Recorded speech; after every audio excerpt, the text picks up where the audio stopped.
Hey, Error Genie here. If you're dealing with error code 727e66ac while playing NBA 2K25, here are some easy steps to help you fix it. Solution 1. Check NBA 2K server status. Head over to the official NBA 2K status page or check social media for announcements about server issues. Wait until servers are back online. If there's a server outage, wait until it's resolved, then try the game again. Solution 2. Restart your console or PC. Exit NBA 2K25 and turn off your console or PC. Wait a few seconds, then restart your device. Launch NBA 2K25 again and see if the error is resolved. Solution 3. Verify game files. PC only. Open Steam and go to your library. Right-click on NBA 2K25 and select Properties. Go to the Local Files tab and click Verify Integrity of Game Files.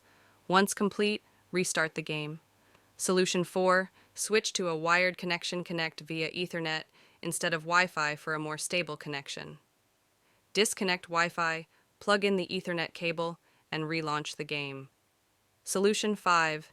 Check and adjust your NAT type. Open network settings on your console or PC and verify your NAT type. Ideally, it should be open or moderate for online gaming. Follow online guides or contact your ISP if adjustments are needed. Test NBA 2K25 again to see if the issue is fixed. Hope one of these steps helped. For more solutions and tutorials, hit subscribe and stay tuned to Error Genie.